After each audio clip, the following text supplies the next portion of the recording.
Welcome back. We're here again. We are here again. I'm MyongAhn Sunim, here with. I'm Dr. Ruben Lambert. And today's episode is first of, for us, it's a fan mail episode. Ooh, sounds fun. Yes, so Can't wait to hear. we've invited everyone to either comment, and we have some comments on the YouTube, but the Buzzsprout, which is where we host the audio version of the podcast. Obviously, it's available on all the other platforms, Spotify, Apple Podcasts, etc., etc. But the Buzzsprout has a little thing where you could send us fan mail. And so we've had some people commenting how much they're enjoying it, how enlightening it is, etc., etc. And one listener asked if we could address a particular topic, namely how a person can bring the practice to the world in their own lives. So Wow. That's a very thoughtful question. it's a thoughtful question. It's broad. Obviously, the practice, we're suspecting the practice to be the practice of meditation, but also the practice of philosophy and psychology and the whole thing. We're all practicing what we call sometimes, it's actually not very appropriate if we want to get into the nitty-gritty for me to say I am MyongAhn Sunim, right? So in Korean tradition, Sunim is this honorific kind of language thing, and for one to call oneself such is a little pompous, but that's the title that we're in America. We excuse you for that. Thank you. It's okay. Well, we're also teaching and educating everyone because a lot of people don't know how to refer to a Korean Zen monk, so Right. that helps to inform them. And when they another address title, a Zen monk, they should use Sunim always in addition to the name. Right. Never just the name never alone. just the name. Yeah. Right. And another way that we perhaps refer to ourselves, it's maybe more appropriate, would be I am a suhengja. And suhengja is one, a practitioner, really. Mm-hmm. And so this question, how a person can bring the practice to the world in their own lives, it's fitting, of course, for all of us. So Yeah, I think what we do is we take, we're like scuba divers, right? We take a deep dive and then we come back to the surface and we try to offer some practicality. So I think this question can allow us to explore those two things there, right? Right. Go in depth into a topic, but then offer some advice as to how they can use that in their day-to-day life. Right. Yeah, and practical is the operative word here. Practical. Practice. Practical. I would say the very first thing that a person, I think, needs is what we would refer to as yom. And yom is... Yeah. I really refrain from using the word mindfulness, as all of our members and I think majority of our participants here at the Zen Center know. I find it to have been hackneyed. I find it... Yeah, it's like an old car tire. The thread has been worn out and used. It's slipping and sliding all over the place. Yes, and I also...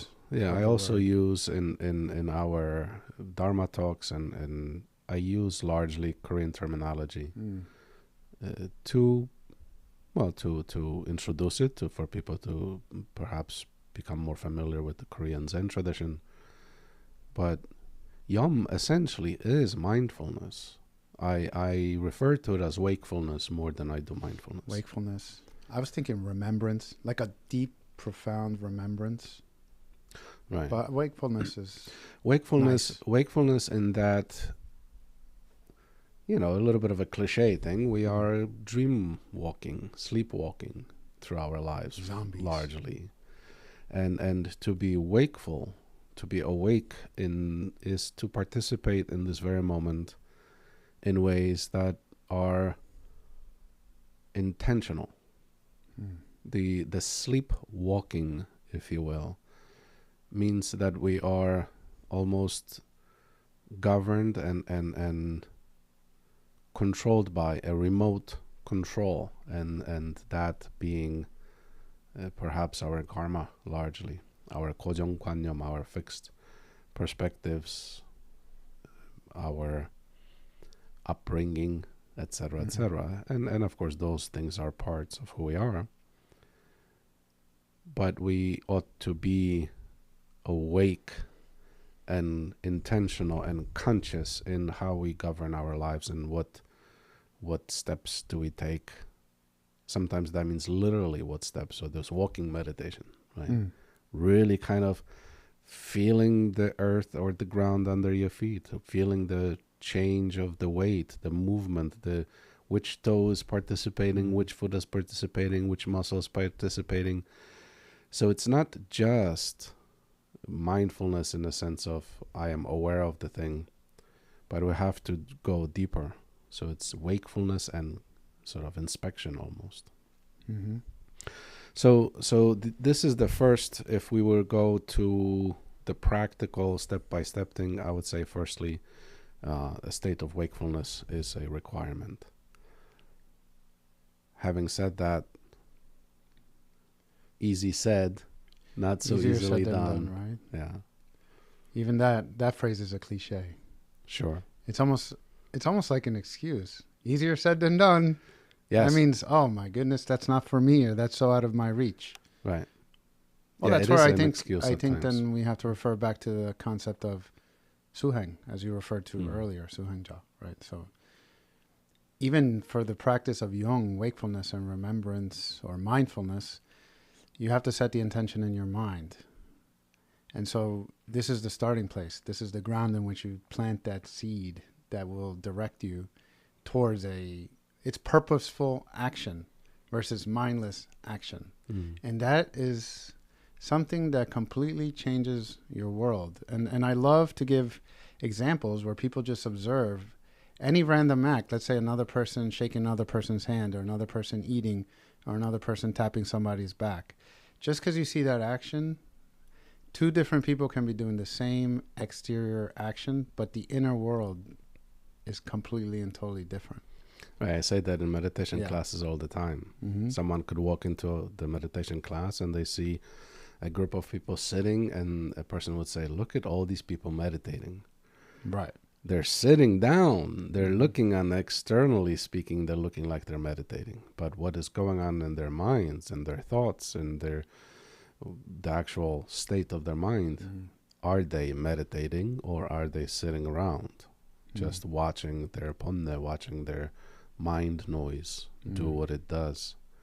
So this state of wakefulness is a trained state. And like you said, remembrance. We have to remember to initiate it so frequently throughout the day, because it's not necessarily something that we are accustomed to. It's also different than sort of self-awareness in that anxiety forming thing. You focus on yourself too much and the whole world's watching me. It's not that. No. The wakefulness really means intentional movement of the body, intentional movement of the thoughts, of the mind, of the mouth, etc., to as much a degree as we can. With a purpose and a goal. With a purpose and a goal, right? And if you have those steps, right, and you're, let's say, going to deal with a child or whatever, we can talk about so many different things, or go to work and deal with a difficult colleague or an employee that's under your supervision. When you mindlessly engage in that interaction, all that's going to do is it's going to start triggering bells and whistles in your mind. And then you're going to plunge into that tornado of anxiety. Right. So all the things that you just talked about are lost. And so you can then try again. Sort of like a video game, right? Like Super Mario Brothers or something like that. You have many lives. So the next time, Right. if you engage in this type of practice, there has to be pre-work though. It's not just show up. You can't just show up. You have to train. Yes. Then that same experience is not the same. With that intention and that purpose-driven behavior towards a goal, then you can extract something from that moment. And I think that's what we're trying to do here, is teach people how to extract lessons from the day-to-day moments in their lives. And you bring up a very important point. This idea of extracting from life. Extraction. I love that. Yeah. That's a great word. Extraction from life. That is to say, nothing that the spiritual world has to offer exists outside of the realm of the day-to-day, for the lack of better word, minutia. I mean, after all, lotus being the symbol of Buddhism and its main symbolism is that of it growing out of the muck, the filth, if you will, and the stinky, smelly mud, and which then it uses, digests, and reorganizes as the nutrient for enlightenment. That's why the saying, no lotus, no enlightenment. Right. It's a very appropriate. No mud, no lotus. No, right. No mud, no lotus, no lotus. No lotus, right. No enlightenment. Yeah. Right. And so the wakefulness being this sort of step one. Step two, dependent on the state of wakefulness, is that if we are awake, if we are participating in our life in this very moment, we then have a chance to create a little bit of a space between those, what we call 고정관념. Oh, yes. The fixed. 고정관념 means nyom is the same. It's a sort of awareness or the mindfulness, if you will. The mindfulness on things which we cannot, they're so rigid and so fixed in our minds that we don't know or are difficult, sometimes rather almost nearly impossible when it comes to untrained mind, to free ourselves from them. They hold us as opposed to us being able to do a thing. They kind of rule us. And so the 고정관념, if we are awake in this very moment, a thought comes, a response comes, we could cleave some space between that and so less reactionary. And before you go into that, because that's a very good point, because I just hear in my mind some of the things that some of my patients say, right? This hijacking or this reaction, because some people will read a step-by-step plan on how to relax or how to not to react, and they'll think to themselves, well, that's easy. Or the next time I encounter someone that's going to trigger me, I'll just do step 1, 2, and 3. And it's almost like these moments, like you said, the konjunkwanyam, there's a magnetic pull there. That an untrained mind, if they go into that situation, it's not as easy as you think. No, the two poles, the things that you really, really love or the things that you really, really hate, it's going to blind you and pull you. It's going to overwhelm you. It's going to overpower you. Very and so powerful many times, forces. Yeah, people find themselves reacting or responding, even if they tell themselves, they go in and they're like, I'm going to try this in a different manner. But arguments, for example. I mean, time and time again, let's say in couples therapy, do I go over, dissect or analyze an argument and the stages in the argument. And what I notice is on the surface, after they nod their head and say, yeah, that all makes sense, they can engage in that kind of practice for a few minutes, and that's progress, right? But once let's say the headspace or the cleaving between you and the reaction starts to fizzle out or wear out, then it's right back to reactionary mode. And that thing that pushes your button or triggers you will then escalate you. And then here we go. The downward spiral begins, and now I have two people fighting out. But they thought, I got this now. Yeah. When she says I don't do anything at home, I now understand what that does to me. But then the next time your guard is down, and here you are. This is this is a very fine kind of at the edge of possibly now being accused of invalidating, right? Because we do have to call to question our thinking, and this does not suggest that we dismiss somebody's emotional state and things, but we can and ought to call to question how my current perspective and feelings and viewpoint on this argument, let's say, are informed. What are they informed by? And if we inspect it, we find that they are informed by habitual thing. They're informed by this prajnakwanya, that's the the karma. important point there.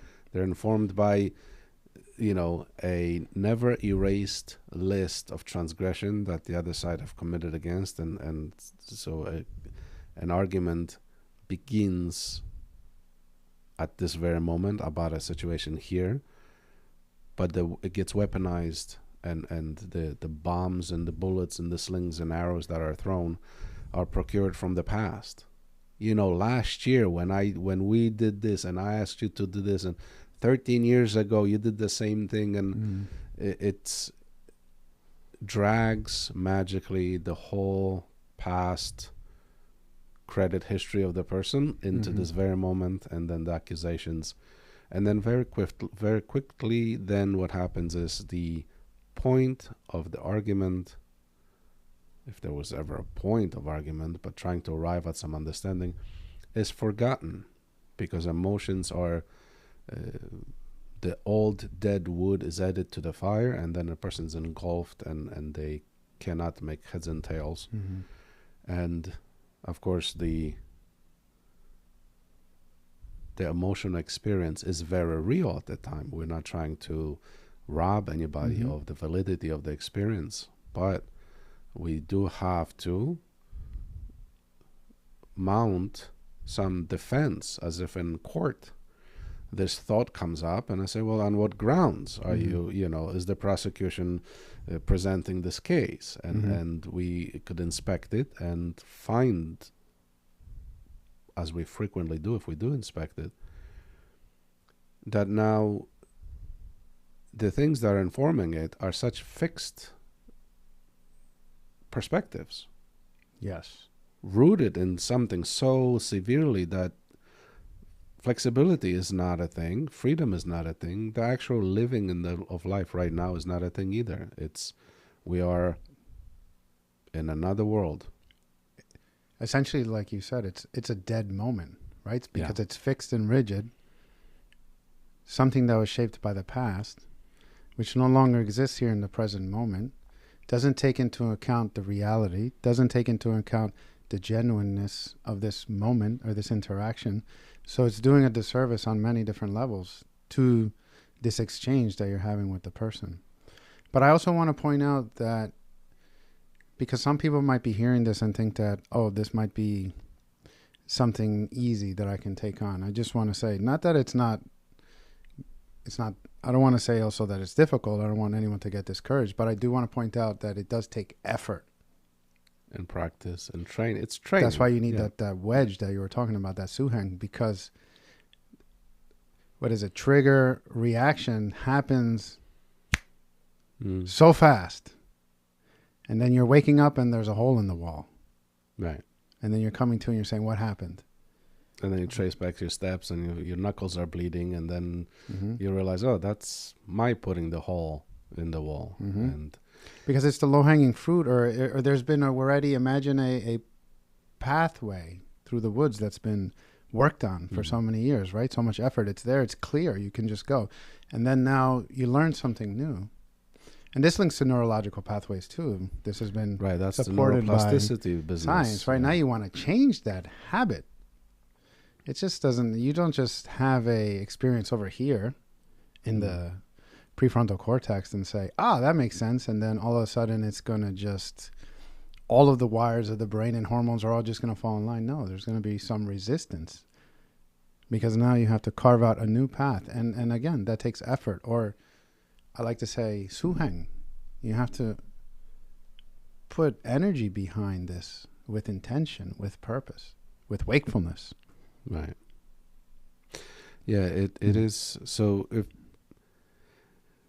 the practice and the broadest meaning of that word is automatically in the world. It's meant to be for the world, in the world.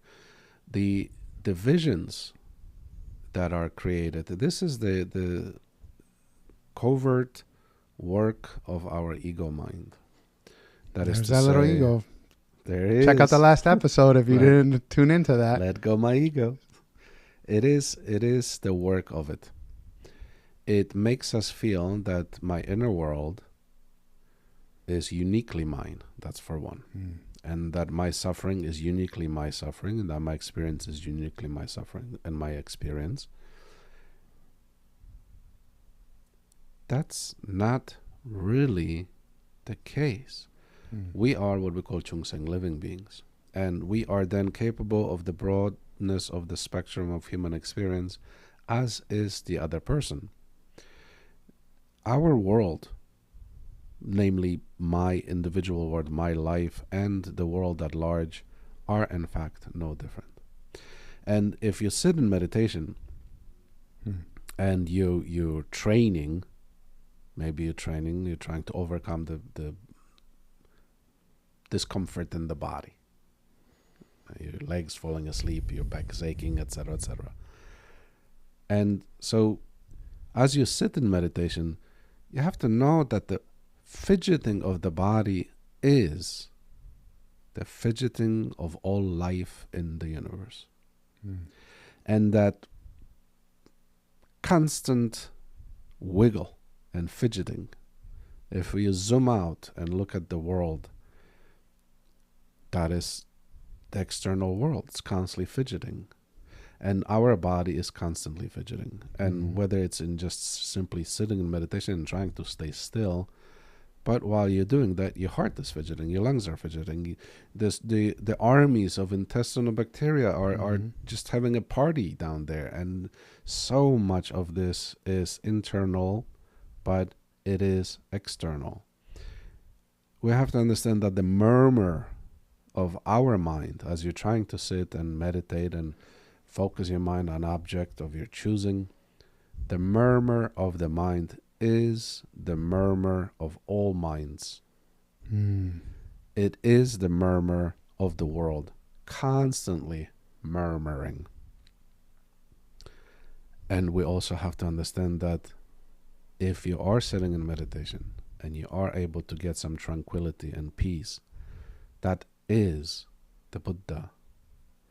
That is your Buddha. And simultaneously, that is the cosmic Buddha. The tranquility, the peace, the koyo, the stillness of it. So for all this seeming separation of my practice and the world is not an accurate description of what we do. Yes, we sit and meditate somewhere, in closets and basements and lofts and rooms and quiet places, seemingly tucked away from the world. But we're not. We are plugged into the world via this multitude of umbilical cords. Our breathing, our thinking, our mind. We are, in a sense, the way that fish are suspended in water and they swim through it and yet not know that they're swimming through it. And as birds are flying through air and yet they don't know they're flying through air. And we too are suspended in a medium that is through which the flow of soul from one to another, we are connected. And if you throw a loose electrical wires into your fish tank and all of the fish get zapped, our thinking is plugged into the collective thinking. There's no way to absolutely dive into this here in this podcast, but the idea really is, it's as if the people doing the work in the privacy of their homes, the monks doing the work in the privacies of their monasteries and Zen centers and temples, and they are air purifiers.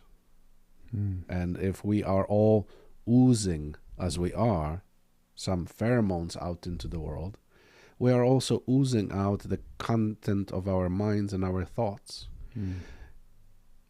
A depressed mind pumps into the universe that. And dirty mind pumps into the universe that, etc., etc. So our thoughts pump into the collective world a certain thing. And those of us who sit and practice seemingly in some hidden corners of the world, seemingly dismissing or perhaps non-participating in the world, as sometimes it's the accusation that's flung against, your practice of meditation. Oh, what good does it do for the world? It is a very limited perspective, in my opinion. We purify. Very limited. We are purifying and helping people. This disconnect that I am sitting here meditating and that's just good for my brain. So brain is one of, right? And it is good for me and it is good for the world at large. So it's automatically there. The disconnect truly does not exist. It exists when our ego introduces that duality and that separation. And in that we say, there's a difference between my personal practice and the world. That is the case only when a practitioner hasn't reached the level of which the practice has permeated them sufficiently. So we're still in sort of fake it till you make it mode. We act. We act a certain way.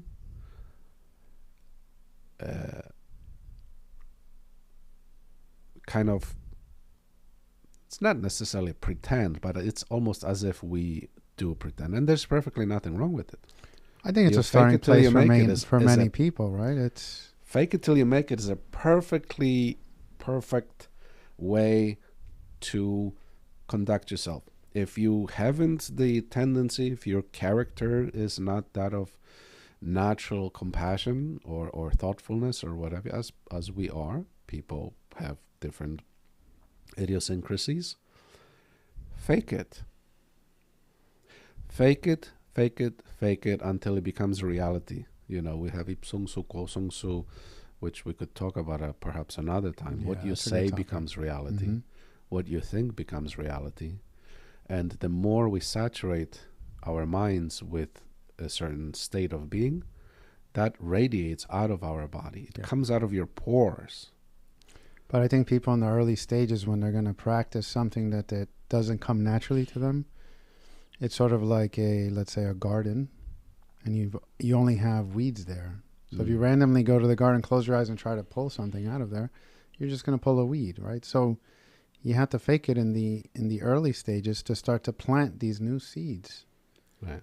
To put into your mind, if your mind is a program, these new modes of operating and functioning, so that your return can be this new habit, this new way of thinking and being. But early on, it's not going to be that way. Yeah. It's not going to be that way. So you have to start somewhere. I've been pumping out this mantra to all of our practitioners, really. That is to say, when you see another person, consider we are all innately a Buddha. The nature of our mind is not what happens in the mind. So the content is not the nature of the mind. And so we are therefore all under construction. Yes. And so when you see another person, you say, under construction. Everybody's struggling with something. Everybody's dealing with something. Everybody's working towards something. Whether informed well or ill-informed, everybody's pursuing peace and happiness. Yes. If you're plunged into substance abuse, it's very easy for us to look and say, well, how is that person pursuing happiness? Look at them. Their body's ruined. The mind is ruined. Their life is ruining, etc., etc. But the truth of the matter is they are doing exactly the same thing that a meditationer and a lofty, spiritual, religious person is doing. Chasing, following, pursuing peace. Right. Informed by different perspectives, different philosophies, but nonetheless still pursuing ultimately the same goal.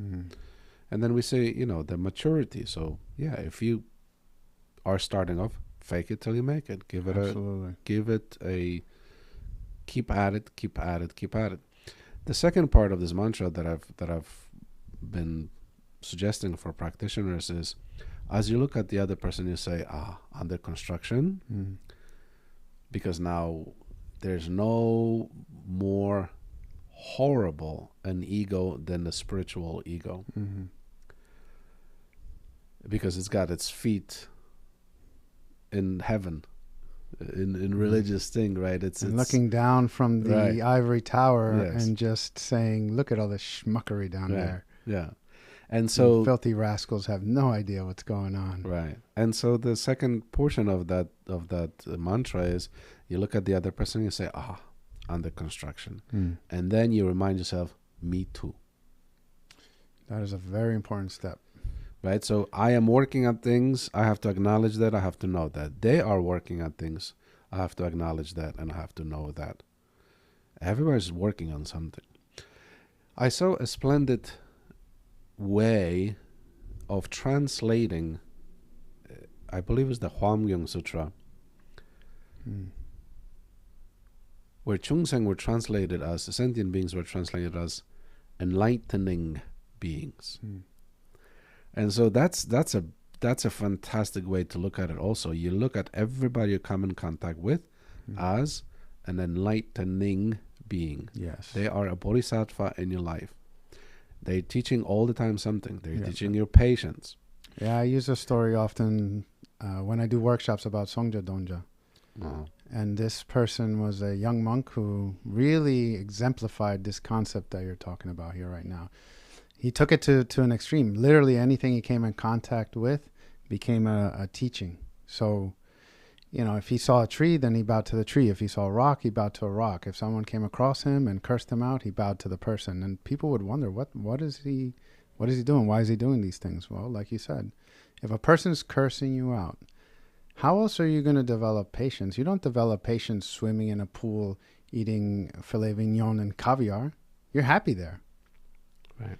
You have to go into the world and encounter the things, go against the tide, the things that are going to push up against you, for you to push back and see if you can stand up there.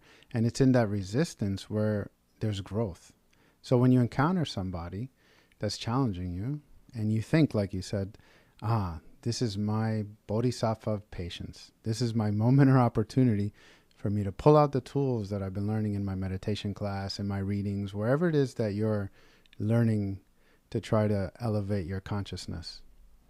It's in those moments where you apply that.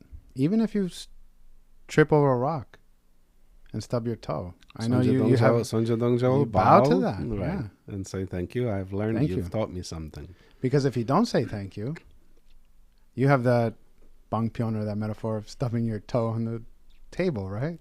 Because if you don't say thank you at that moment and extract the teaching, what happens? You carry what with you? Not appreciation for the opportunity. Where you harbor resentment and anger. Right. And then you go to psychotherapy for 15 years because you can't get a job in corporate world because you've stubbed your foot on the leg of a desk and you have phobia of desks and hey, you put money in my pocket. Cha-ching. Yeah. But but then there are the innocent bystanders too, right? Where you the rock stubbed your toe and then you go home and you kick the cat.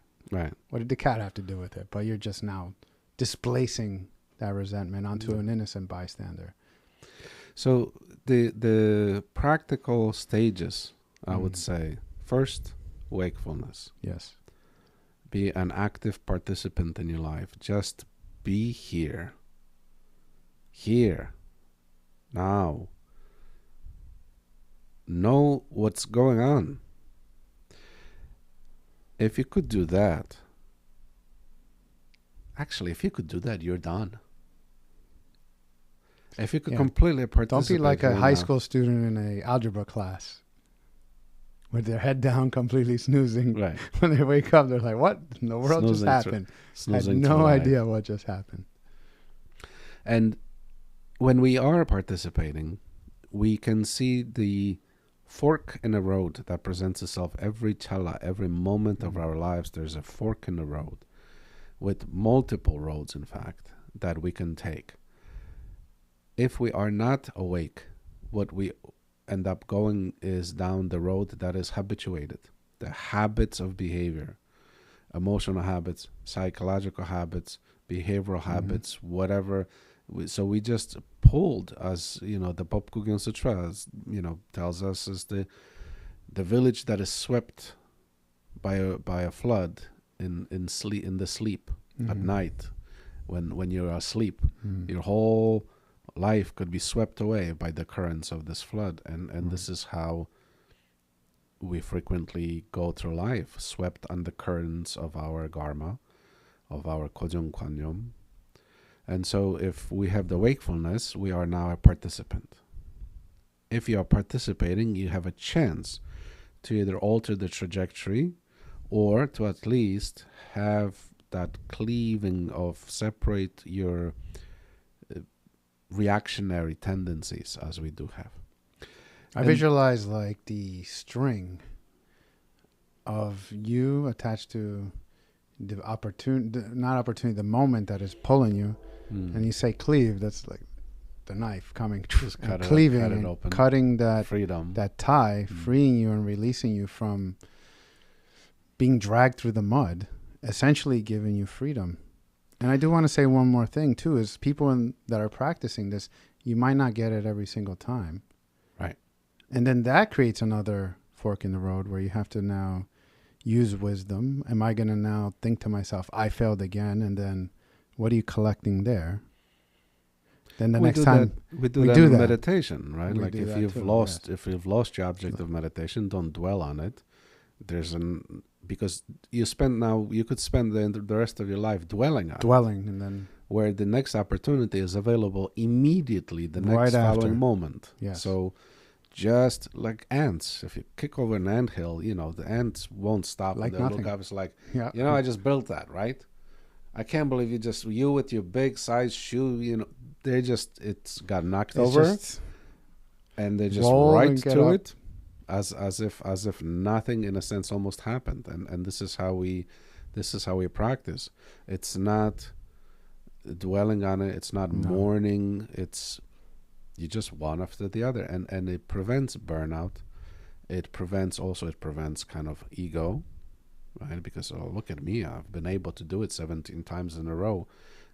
That's not the way also. And it prevents the hammering yourself like a nail into the ground, into that place in which where this association occurred, where you associated, I wasn't able to accomplish at this moment, here I failed again. You now transformed yourself into a stake and you hammer yourself into the ground. There's no progress. The new opportunity doesn't exist. You're just forever entrapped in that moment. So this is ultimately a very freeing experience, is what we're getting at here. Yeah. And allowing new growth and development to continue. And so if you have the wakefulness, and if you have applied some space, meaning it gives you a window of new life, it gives you an opportunity. Now the thing to do is, this is where we cash in on our philosophy. This is where we cash in on the methods that we learn and study and the practices. Because sometimes one thing works today for this very same situation, but tomorrow or 10 minutes later, you have to use a different tool. It's not one type of thing. If you're building something and you have a screw, the best tool for the screw is a screwdriver or a screw gun. Yes. It's not a hammer. You don't hammer screws in. And we have so much in terms of the philosophy that we learn. This is the situation. Which philosophy do I use to be the lens through which I look? Which tool do I use to deal with the situation? Mm-hmm. Now, here is where a new challenge arises, because we have this vast collection, this plethora of tools that we can use. Now, how do you know which one to use? And this is the next, if you will, big deal thing is only, and this is where wisdom is paired with everything that we do. Compassion, you don't have wisdom paired with compassion, that's not going to happen. Perseverance, no wisdom with perseverance, that's not going to happen. Generosity, same thing. Everything must be paired with wisdom. Mm-hmm. Now, here is the challenging part. This wisdom cannot be found anywhere. There's in the sutra that teaches it. There's no master that teaches it. Mm-hmm. Only inside meditation is this wisdom acquired. The knowing how to apply the tools, how to use the tools, because every moment is new, bursting with new opportunity, new everything. So the combination is never the same to unlock in the moment our freedom, our happiness, to unlock the chains and the shackles that bind us. So this is where meditation, for me individually, gets kind of cashed in, right? So you try as best as you can when you're going through life, be awake to your current moment, what's going on. You then have an opportunity to make space. When you've made a space, meaning non-reactionary. Reactionary means the response is going to come out of the karmic storehouse. It's going to be the same way we've done it every single time. And this is how we get into the cyclical troubles. Because situation comes and I respond. And the next time it comes, I respond the same way and the same way and the same way. And then we wonder, why can I unbind myself from certain cycles, right? Because we didn't have wakefulness, for one. We're just swept by the currents. Or if we had wakefulness, we didn't make space. So it was reactionary. When you pause, when you have some space in your mind between the impact of the world and how you respond to it, now in that space you could find which tool is appropriate to that situation. Yes. Then that space grants you one very special thing that every human being loves: the possibility of making a choice. Right. Prior to that space, it was just the illusion of choice. Yeah. You were not making a choice. You were just pulled and dragged down the pathway that you've carved time and time again, from many years past. And this just becomes the way in which the water flows, because it's the path of least resistance. And that's just the pathway in which it goes. It's the path of least resistance that makes the river crooked. But also, real quick, the tool thing too, I kept on thinking of when the ego comes into play there. I've heard many people, let's say, that like a hammer. I like using a hammer to make nails go in. And then they think and they assume when a new circumstance is encountered, they don't even look. They just see something sticking out, take a hammer and hit it. Okay. They didn't even bother to look to see it was a screw. No, and then you ask them, why did you do that? Because I like it. Or because you can see this with addiction. Or worse, because I've always done it that way. Or because I've always done it that way. That famous story of a roast. The roast, think it is. Yes. And the roast is that the mom was teaching her tiny daughter how to make a pot roast, whatever. And so you tie it up and you cut off both ends and then you put it in the pan. Mm-hmm. And the little one asks, Mom, why do we cut off the ends? She says, well, sweetie, I've never thought about that. That's how my mom did it. We should go and ask her. So they go and ask her. And it's the same story. And, I don't know. That's how my mom did it. So they ask, and wherever the last living, Ancestor matriarch is, she says, yeah, we cut off the ends because at that time I just had a small pan and the roast was just too big. Right. And so this idea, it's that it's always been done. I've always done it that way. Mm-hmm. Yeah, that's fantastic. It worked at that time. It won't necessarily work this time. Right. That's why each moment is a new moment, really, a new life unfolding right before us. And that's where it requires the refreshing of the page, let's say, looking at that moment with fresh eyes, applying wisdom to the situation versus just kojunkwanyom or mindless responses that just lead you down the same problematic pathways as before. Yeah. So understanding that your practice in the privacy of your home and in the privacy of your mind is already a practice for the world, in the world. There isn't a separation. I know that the question was more in terms of practical application in day-to-day lives, but it is so. Mm-hmm. It is so. Everything that we learn, we try to put it into work in our day-to-day life. If it's your meditation practice, you try to do that for you. When you do it for you, you do it for others automatically. Mm-hmm.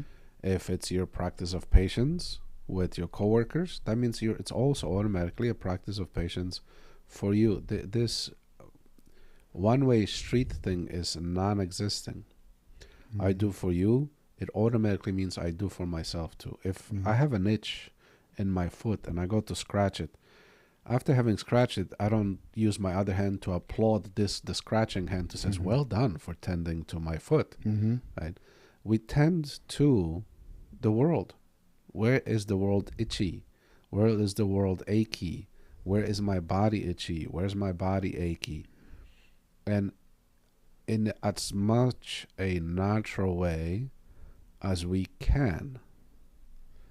And there's a story that I've heard that sort of fits here. I've heard two versions of it. One was a Zen version, and one was a version where the practitioner was a rabbi. But whoever the practitioner was, you can fill in the blank with whatever fill in the blank, right?